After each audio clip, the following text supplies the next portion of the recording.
Senator Day. Thank you, Madam Acting Deputy President.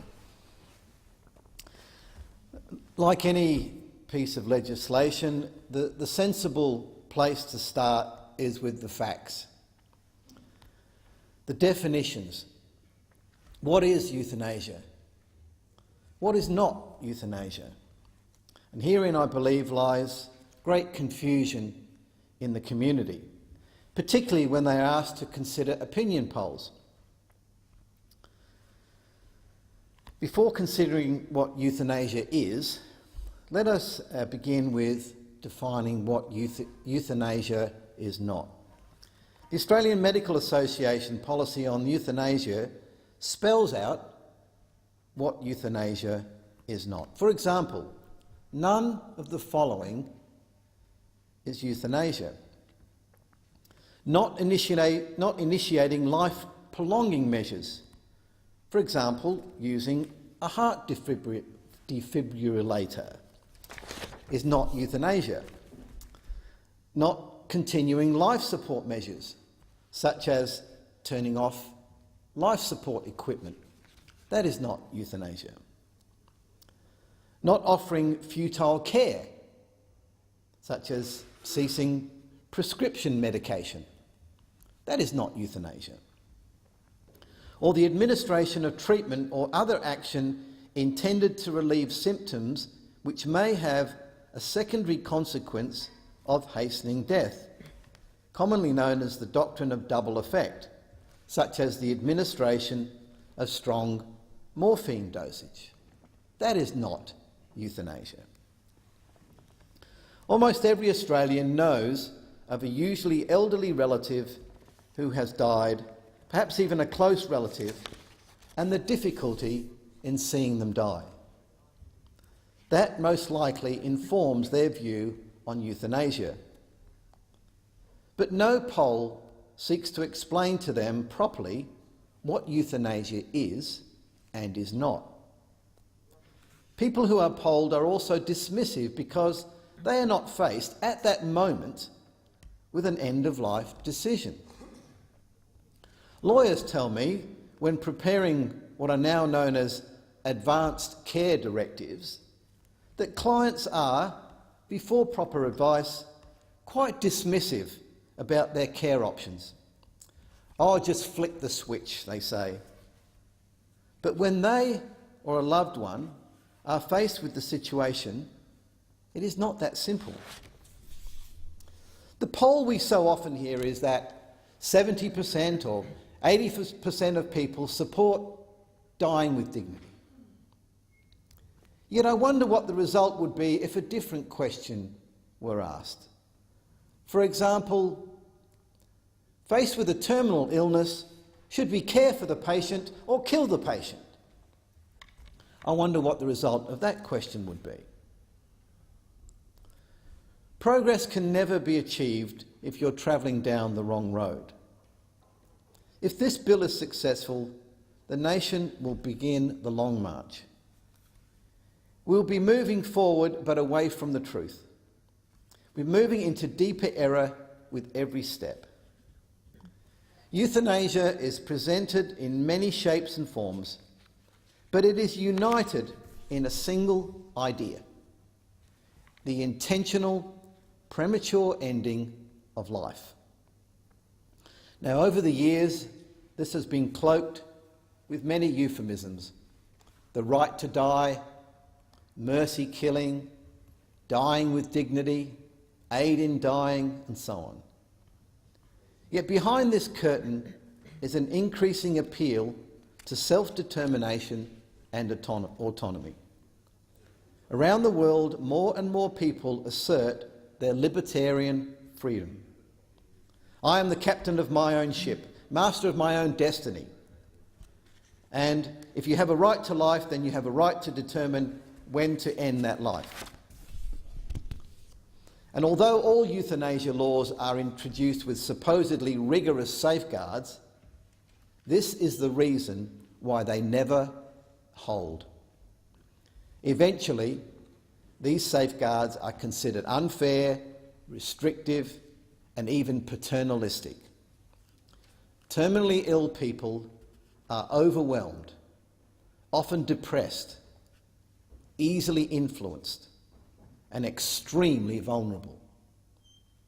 In truth, they have far less autonomy during this time than at any other time in their lives. It is very likely they will require their families and friends to routinely assist in their care. Tending to the needs of sick loved ones, sticking with them to the end, is a dignified display of love and selflessness. Most importantly, it's a witness to outsiders of sacrificial love and familial obligation. For those who do the caring, it forges a character of resilience, enabling them to persevere in times of trial. For those who do the dying, opportunities develop to reconsider past hurts, past biases, for reconciliation and for making peace. End-of-life moments can be most powerful healing moments for the dying person and their loved ones. Assisted dying offers an alternative of evasion and abandonment. Family and friends can't face the emotional investment or the painful reality of suffering. Even in the most loving of families, there are requests for doctors to refrain from dragging things out. It is often not the dying person, but the family member who wants the suffering to end. In worst cases, there are ulterior motives for wanting the death of a relative. We are only beginning to understand the extent of elder abuse. We have to realise that in some cases, what began as a well-intentioned exercise in being a carer for another person can become such a burden that dark thoughts and schemes develop, particularly where money is involved, be it real estate, funds, or the proceeds of a life insurance policy or policies. No matter how many safeguards, checks or balances you have, the hunger for power, revenge or money can steer its way around many hurdles. Perseverance and patience have become scarce in our culture of rights. The emerging moral vacuum favours permissiveness before forbearance. Burdens are now felt as intolerable intrusions into one's life and happiness. Worldwide, doctors are feeling the pressure to conform to these new expectations. They are placed in an impossible situation, forced to reconcile their Hippocratic oath with a newfound directive to euthanize. Their great skill, developed over years of effort towards treatment, is now twisted by assisting death, or more properly, killing. As with many other emerging rights, conscience exemptions are reluctantly granted or refused altogether. A few years ago, the Dutch Medical Association declared it a professional duty to euthanize by killing those who legally qualify or by referring them to another physician who will. Theo Boer, a Dutch professor of healthcare ethics, recently admitted that his country had got it wrong. He says, and I quote, "Whereas assisted dying in the beginning was the odd exception accepted by many, including myself, as a last resort, public opinion has shifted dramatically towards considering assisted dying a patient's right and a physician's duty. Pressure on doctors to conform to patients' or relatives' wishes can be intense. Your complicity or your career. Enough is never, ever enough. Perhaps that is why, to date, medical professional bodies' policies have been hesitant to endorse euthanasia. Why breach centuries of medical ethics. There are alternatives to prematurely ending a patient's life, such as improving our already excellent palliative care. In fact, a greater presence of such care may have made the Northern Territory Euthanasia Bill of 1995 unnecessary. During an inquiry in 2009, Professor Ray Lowenthal said, "It is no coincidence that the previous Northern Territory euthanasia legislation was set up at a time when the Territory had no palliative care services whatsoever."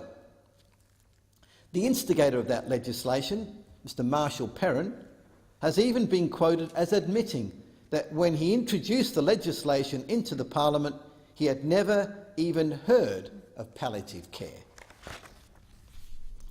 Now that such care is widely available, the former Act should stay where it is, dead and buried. But it's too late for victims elsewhere. Both Belgium and the Netherlands started with compassionate intentions and supposedly rigorous safeguards when crafting their euthanasia laws. Like all nations travelling the wrong path, these assurances were proven all but false. Gradually, they have gone off the rails. In the modern and regrettable climate of censorship, it is virtually forbidden to raise concerns about slippery slopes. Following ideas to their logical conclusion is dismissed as fear-mongering, exaggeration, or cheap scare tactics. But we're not dealing with hypotheticals here.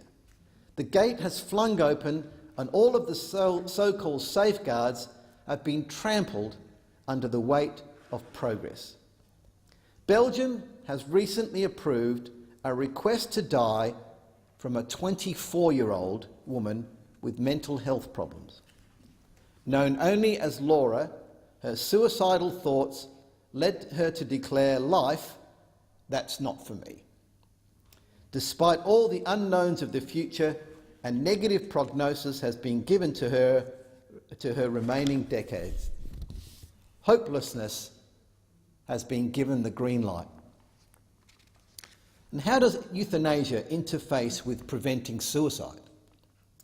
If legislatures say it is acceptable for one person whose life has become unbearable to end their life, how does the suicidal person respond? In Oregon, in the USA, where euthanasia is legal, the suicide rate has risen. And here is the great paradox in our community. On the one hand, we all applaud suicide prevention programs. And then later we now applaud and facilitate assisted suicide. So at what age does a person no longer qualify for suicide prevention program and enter into the suicide facilitation program? At what point? At what age? How do we define a person? When does a person qualify or no longer qualify for support and assistance with suicide prevention, and then they get shunted off into the suicide facilitation program? It is a perversion of the word treatment to cure a young woman's suicidal thoughts by ending her life. Since when was killing treatment? No matter how qualified, assisted death is now a state-endorsed remedy for emotional and psychological hardship. And this is far from an isolated case. Quoting once again Professor Bohr,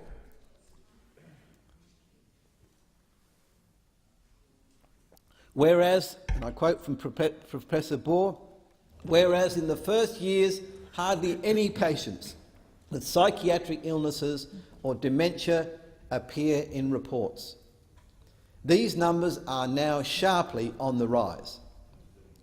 Cases have been reported in which a large part of the suffering of those given assisted dying consisted of being aged, lonely or bereaved. They were the symptoms that they suffered from. They suffered from being old. They suffered from being lonely. They suffered from bereavement. Are these the people that no longer qualify for suicide prevention program assistance? Are these the people we now move into the suicide facilitation program? Laura is just one of the 5 people killed each day under Belgium's assisted dying laws. Further studies have revealed cracks appearing around consent safeguards. Professor Cohen Almgor of Hull University discovered that life-ending drugs were administered to 30 Belgians in 2013 without, I repeat, without explicit consent. Involuntary euthanasia appears to be emerging, despite strict provisions that were supposed to guarantee voluntary euthanasia. Tragically, even children are becoming caught up in cultures transformed by these laws. The Netherlands, for example, permit children as young as 12 to be killed, and there is public support growing to include those under aged 11. Belgium has no age restrictions whatsoever. The writing is on the wall. So-called safeguards have not prevented a comprehensive weakening of medical and legal standards. What was intended for the elderly has now become available to all ages, including children. What was intended for physical illness is now for mental illness.